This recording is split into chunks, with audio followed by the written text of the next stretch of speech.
Oh my God, Assalamualaikum siap. warahmatullahi wabarakatuh. Waalaikumsalam warahmatullahi Waalaikumsalam warahmatullahi wabarakatuh. wabarakatuh. Pada pertemuan minggu kemarin, ada yang masih ingat kita belajar apa? Belajar, eh, Itu eh, eh, sistem ya itu pencernaan.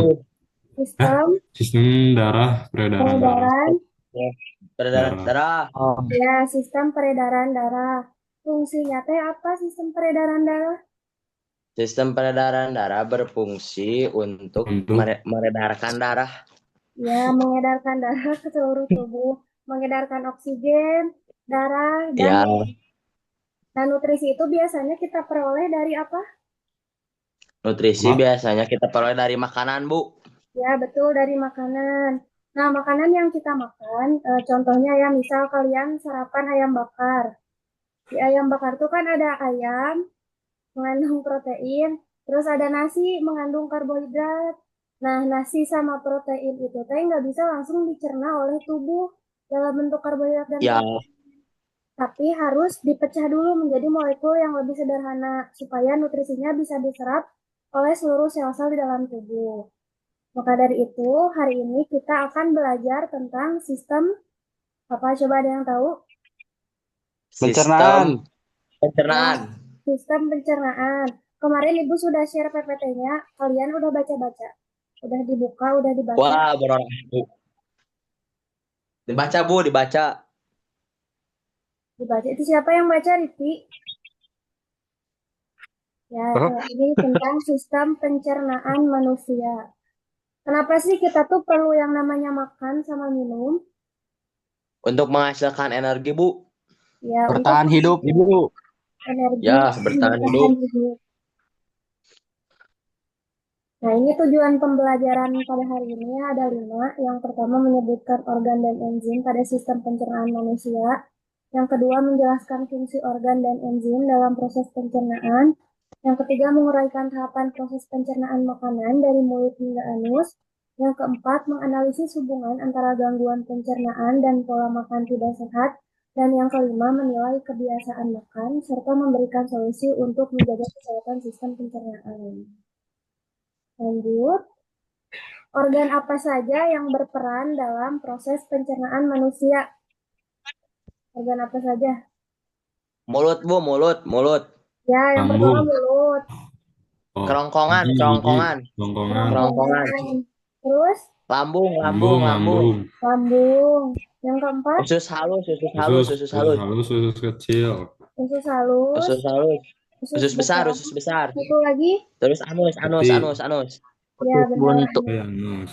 Hati. Hati bisa sih. Nah, ini ada video dulu ya, kalian tonton. Yuk. Videonya pendek. Ih, lucu, lucu. Dipencet bentar.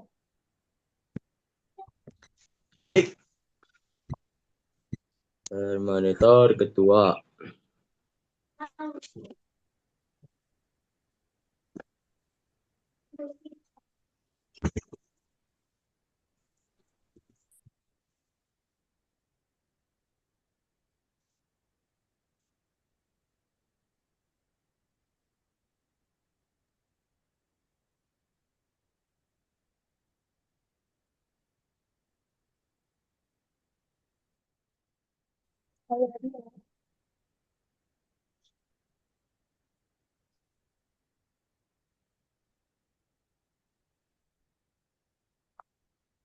Mana, Bu? Oh, ini.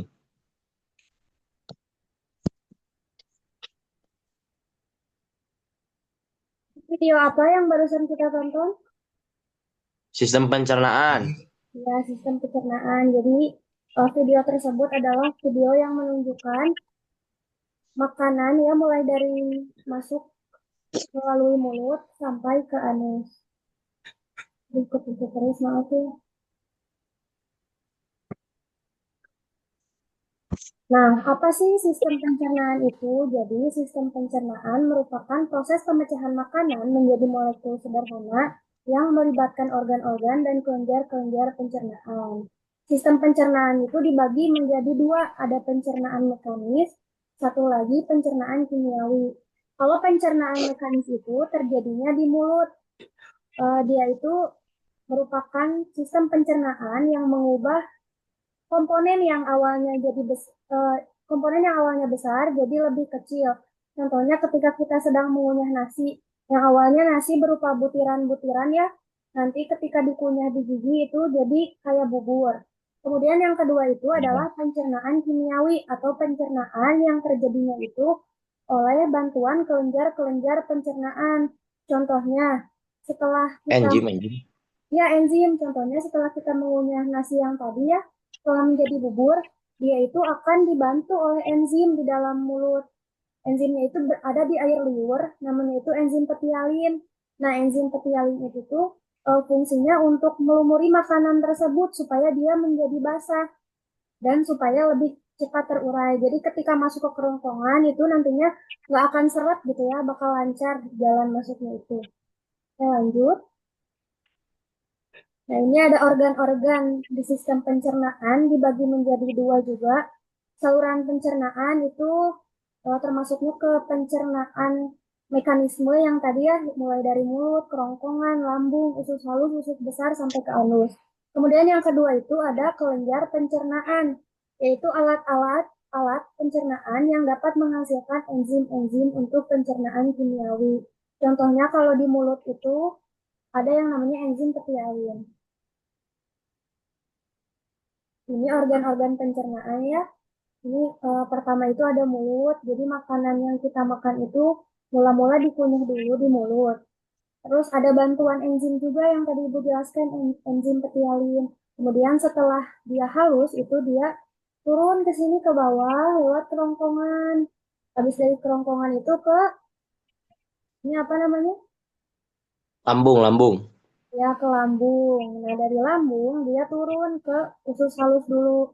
Di usus halus itu nutrisi-nutrisi dari makanan akan diserap oleh tubuh kita dan hasil sisa yang udah nggak ada nutrisinya itu bakal dialirkan ke usus besar sampai akhirnya ditampung dulu di rektum berupa feses atau pup kita ya, yang kemudian akan keluar lewat anus. Sedangkan di sini ada organ-organ yang membantu dalam sistem pencernaan. Itu yang pertama ada hati, ada empedu, dan ada pankreas. Nah, tiga organ ini itu fungsinya menghasilkan enzim yang akan berfungsi dalam membantu sistem pencernaan manusia. Ini organ pencernaan ya, yang pertama ada mulut, terus tadi kerongkongan, lambung, usus halus, usus besar, dan anus. Kita akan bahas satu persatu mulai dari mulut. Nah, ini di rongga mulut ya, ada yang namanya kelenjar ludah yang menghasilkan enzim petialin tadi. Kemudian ini struktur mulut, kalau misalnya dilihat secara jelas, ada langit-langit atau biasa kita sebut lak-lakan. Kalian tahu lak-lakan? Tahu. Nah, ya itu langit-langit mulut. Kemudian ada uvula ya, yang bentuknya kayak gini nih. Itu di ujung mulut, biasanya di bagian dalam yang mau ke tenggorokan. Terus ada tonsil atau amandel yang di pinggir-pinggirnya. Ada lidah yang untuk sebagai pengecap rasa. Kemudian ada gigi-gigi. Nah, gigi ini itu fungsinya untuk menghancurkan makanan tadi dan dibagi lagi ke beberapa struktur ya. Ada molar, ini atau gigi geraham, terus ada premolar, ada caninus, ini caninus tuh gigi taring, dan ada incisivus. Sama ya, atas dan bawah strukturnya. Nah, ini gigi ya, kalau dilihat lagi secara lebih dekat, alias kalau misalnya di zoom, fungsinya itu untuk memotong makanan supaya jadi potongan yang lebih kecil. Terus untuk memudahkan enzim-enzim pencernaan mencerna makanan dengan lebih efisien dan cepat.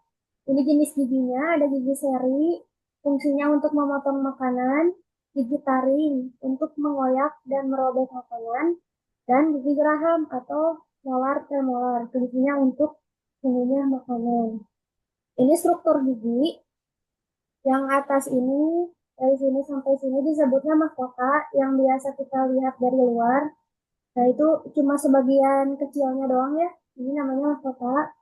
Kemudian bagian leher, yang menempel pada gusi ini, dan yang paling bawah itu akar atau yang menempel yang menjadi perekatan gitu ya supaya kuat dan supaya gigi kita itu nggak goyang-goyang.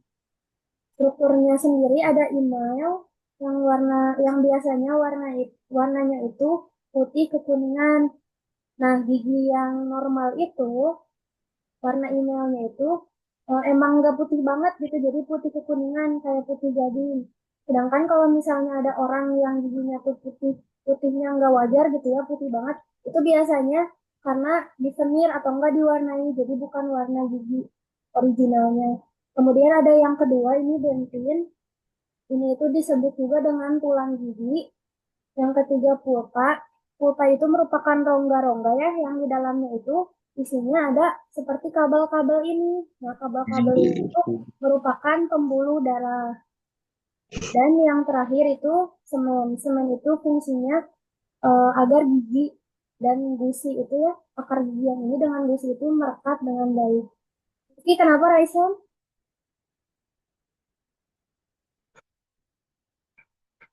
Oke, lanjut. Selanjutnya itu ada lidah.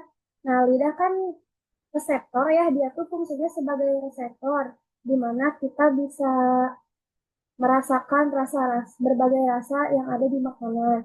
Nah, ini tuh ada bagian-bagian di mana lidah itu lebih peka terhadap suatu rasa yang di belakang itu, biasanya lidah itu lebih peka terhadap rasa pahit.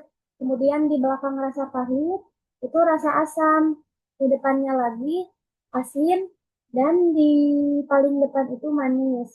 Ini sebetulnya ada satu rasa lagi ya yang belum belum Ibu tambahkan, itu namanya umami atau gurih. Biasanya umami atau gurih itu ada pada micin.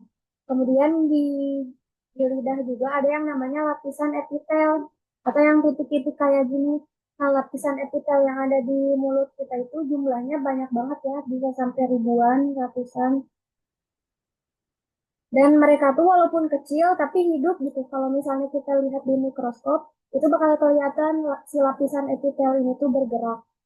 Kemudian di lidah juga ada yang namanya kelenjar lendir atau mukosa. Fungsinya itu untuk menghasilkan air liur. Dan yang terakhir ada otoflori. Ibu mau tanya, ada yang tahu kenapa pedas itu nggak masuk ke rasa di sini? Karena nggak jelangnya yang Bu. Karena apa? Karena pedas tuh pahit, Bu. Bukan. Pedas itu Kenapa? sensasi kan Ibu? Ya betul, Bukan. karena pedas itu sensasi, bukan rasa ya. Jadi pedas tuh semacam kayak scam gitu gini. Si rasa itu tuh nge-scam lidah kita yang akhirnya itu nanti rasa gitu sama si sistem saraf. Si sistem saraf tuh bakal Oh, eh kayak menghantarkan sinyal gitu ke otak. Makanya dari situ nanti si lidah tuh bakal memberikan sensasi kayak kebakar dan panas. Jadi panas. iya, rasa tuh. Pedas tuh bukan rasa, tapi sensasi. Oh, Nah, ini kelenjar ludah ya, disebut juga sebagai glandula salivalis. Fungsinya itu untuk menyekresikan saliva atau air liur yang mengandung enzim petialin. Fungsi dari enzim petialin tuh ini mengubah amilum menjadi maltosa. Amilum tuh biasanya ada di makanan-makanan yang mengandung karbohidrat, contohnya nasi. Nah, karena kan amilum ini tuh masih besar ya molekulnya, belum bisa diserap oleh tubuh. Maka dari itu, enzim petialin akan mengubah eh, molekul yang besar ini jadi molekul yang lebih kecil namanya maltosa. Ini fungsi-fungsinya ya, pada membasahi makanan, terus mencegah mulut dari kekeringan, membunuh mikroorganisme, dan bertindak sebagai buffer atau penyangga pH. Ini jenis-jenis kelenjar, ada tiga. Kelenjar parotis, letaknya itu di dekat telinga. Yang kedua, kelenjar sublingualis di bawah lidah. Dan yang terakhir, kelenjar submandibularis di bawah rahang. Makanya kalau misalnya kita makan makanan yang nyengat banget gitu ya baunya, contohnya wasabi, hidung kita tuh bakal nyereng. Kenapa? Karena di mulut itu atau di lidah itu nyambung sama ini kelenjar parotis yang ada di dekat telinga. Terus kadang juga kalau misalnya kita keselak air gitu ya, lagi berenang, telinga kita tuh bakal sakit karena emang salurannya tuh masih terhubung antara telinga, hidung, dan kerongkongan. Ya, lanjut. Nah, ini setelah dari mulut ya, setelah makanan itu dikunyah dari mulut oleh bantuan gigi, lidah, dan lain-lain tadi yang ada di struktur mulut. Lanjut, makanannya itu akan lewat ke kerongkongan ke sini.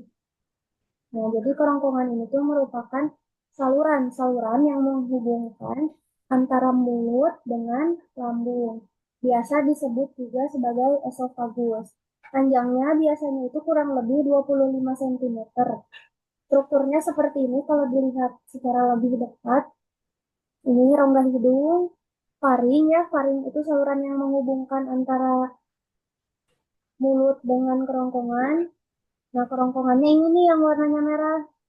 Sedangkan yang warnanya kuning itu tenggorokan atau trakea. Nah, kenapa salurannya ada dua? Karena beda ya, jalur masuknya makanan dengan jalur masuknya oksigen atau sistem pernafasan yang biasa ada di sistem pernafasan. Nah, di sini tuh ada yang namanya epiglotis. Epiglotis ini berfungsi sebagai portal. Jadi dia itu nantinya akan membuka dan menutup. Ketika kita lagi makan, biasanya epiglotis ini tuh menutup supaya si makanannya lewatnya ke sini, nggak masuk ke trakea. Kalau masuk ke trakea, nanti kita akan keselak gitu ya, karena makanannya itu nanti nggak akan lewat ke lambung, tapi lewatnya ke paru-paru. Nah, tapi kalau misalnya kita sedang diem aja gitu ya, sedang nggak makan, si epiglotis ini tuh akan membuka supaya apa? Supaya oksigen yang ditarik dari hidung, nafas kita, nanti lewatnya ke sini, ke tenggorokan. Nah, kalau misalnya nyasar gitu ya, si oksigennya tuh malah ke lambung, itu akan menyebabkan kita jadi kembung karena udaranya tuh masuk ke lambung. Ya, lanjut. Ini struktur kerongkongan ya. Isinya itu sepertiganya otot lurik, dua pertiganya otot polos, dan ada juga cairan yang bikin makanan itu tetap basah. Ada beberapa kerja otot juga di sini ada otot kontraksi dan otot relaksasi. Relaksasi, di mana kalau misalnya diibaratkan si otot-otot ini tuh kayak meremas-remas itu, meremas-remas makanan yang masuk dari mulut kita, yang nantinya tuh bentuk makanannya akan menjadi bulat, bulat-bulat kayak gini ketika lewat kerongkongan. Dan makanan yang udah bulat-bulat gini disebutnya bolus, bolus makanan. Jadi namanya udah bukan makanan lagi setelah masuk ke kerongkongan, tapi ini bolus. Nah, lanjut, setelah dari kerongkongan, makanan itu akan masuk ke lambung, ke sini. Namanya tadi bolus ya, bukan makanan. Ya, ini nih lambung. Jadi bolus itu akan masuk ke lambung atau ventriculus yang merupakan kantong makanan pada saluran pencernaan yang terletak di sebelah kiri rongga perut. Di dalam lambung juga terjadi dua pencernaan, mekanis dan satu lagi kimiawi. Ini struktur lambung, ada beberapa bagian. Yang pertama itu kardiak atau bagian lambung paling atas yang letaknya itu dekat dengan jantung. Kemudian yang kedua ini fundus namanya ya, bagian lambung sebelah sini yang bentuknya itu membulat. Kemudian yang ketiga pilorus, yaitu lambung bagian bawah paling dekat dengan usus. Yang keempat ruge, ya, yang rage-rage kayak gini, yang meliuk-liuk melekuk-lekuk, itu adalah membran mukosa yang berfungsi untuk melindungi dinding lambung dari abrasi asam lambung. Nah, biasanya kalau misalnya seseorang itu sedang terkena asam lambung, dinding ruge ini tuh jadi menipis gitu ya, lebih tipis daripada lapisan dinding pada umumnya. Kemudian ini yang nomor 5, sphincter esofageal, yaitu katup yang menjaga agar makanan yang masuk tetap berada di lambung. Ya, ini juga sama ya, portal, yaitu menutup sama membuka. Ketika makanan mau masuk, dia membuka, tapi ketika makanan sudah masuk, dia menutup. Supaya apa? Supaya ketika kita rebahan, tidur-tiduran, atau lari-lari gitu ya, nggak bisa diam, si makanan yang ada di lambung ini tuh nggak naik lagi ke atas kerongkongan. Jadi supaya nggak muntah. Kemudian ini yang keenam, namanya itu sphincter pylorus, yaitu katup yang menjaga makanan agar tidak keluar sebelum pencernaan selesai. Hampir sama fungsinya kayak sphincter esofageal yang di atas. Kalau ini mah supaya makanan nggak ke kerongkongan lagi. Kalau misalnya yang pylorus ini yang nomor 6, supaya makanannya nggak lewat gitu aja sebelum selesai proses pencernaan di lambung. Ini dua jenis pencernaan pada lambung ya, yang mekanisme itu terjadi karena kontraksi otot, namanya gerakan peristaltik di lambung yang mengakibatkan bolus atau gumpalan makanan yang tadi sudah lewat ke kerongkongan itu tercampur dan teraduk di sini di lambung. Akhirnya namanya berubah, bukan bolus lagi, tapi menjadi bubur atau kiam. Karena sudah lebih halus daripada yang tadi. Kemudian yang kedua itu ada pencernaan kimiawi. Terjadinya itu karena bantuan getah lambung yang dihasilkan oleh kelenjar yang terletak di dinding lambung. Ya, kalau ini fungsinya untuk mempercepat pemecahan makanan ya. Ada zat-zat pada getah lambung. Yang pertama asam lambung atau HCl. Jadi semua orang pasti punya yang namanya asam lambung ya, bukan yang punya penyakit mah doang. Fungsinya apa? Fungsinya untuk mematikan bakteri yang ada dalam makanan, mengubah sifat protein, dan mengaktifkan enzim pepsinogen menjadi pepsin. Kemudian yang kedua itu enzim pepsin, fungsinya merombak protein menjadi molekul yang lebih kecil, namanya itu pepton. Yang ketiga enzim renin, mengaktifkan kaseinogen menjadi kasein. Dan yang terakhir hormon gastrin itu merangsang sekresi getah lambung. Selanjutnya, setelah makanan lewat lambung, itu namanya sudah menjadi bubur ya, atau kim. Nah, bubur atau kim tersebut itu masuk ke organ yang namanya usus halus. Usus halus juga dibagi lagi menjadi beberapa bagian. Ada duodenum, jejunum, dan ileum. Nah, usus halus ini tuh merupakan organ yang paling panjang di sistem pencernaan manusia. Kalau dilurusin gitu ya, panjangnya tuh bisa sampai 6 sampai 8 meter dan lebarnya itu sekitar 25 mm. Di usus ini tuh terjadinya cuma satu doang jenis pencernaan, yaitu pencernaan kimiawi. Nah, usus halus ini fungsinya untuk tempat pencernaan makanan dengan enzim-enzim, di mana di sini tuh nanti nutrisi-nutrisi yang terkandung dalam makanan dan udah berbentuk molekul kecil ya akan diserap dan dialirkan ke seluruh tubuh. Ada dua saluran di sini. Yang pertama itu di usus 12 jari ya. Yang pertama itu kantong empedu. Isinya cairan empedu yang dihasilkan oleh hati berguna untuk mengemulsikan lemak. Kalau di ikan mungkin kalian sering lihat ya yang warnanya itu hijau kehitaman, dan kalau pecah biasanya nanti rasa daging ikannya itu jadi nggak enak, jadi pahit. Kemudian yang kedua ada pankreas. Fungsinya ini nih pankreas yang ini yang kuning-kuning kayak telur ikan. Fungsinya untuk menghasilkan getah pankreas. Sifatnya itu basa dan mengandung beberapa jenis enzim pankreas ini. Yang pertama itu enzim amilase, yang kedua tripsin, dan yang ketiga lipase. Fungsi enzim-enzim yang tadi ada di pankreas itu nih yang pertama, amilase mengubah zat tepung menjadi gula. Kemudian yang kedua tripsinogen diaktifkan oleh enzim enterokinase menjadi tripsin. Tripsin mengubah protein menjadi peptida dan asam amino, dan yang terakhir lipase mengubah lemak menjadi asam lemak dan gliserol.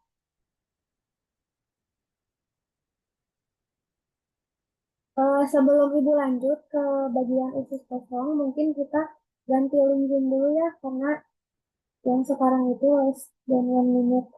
Sebentar lagi akan beres. Nanti Ibu share lagi linknya di grup, kalian bergabung lagi ya.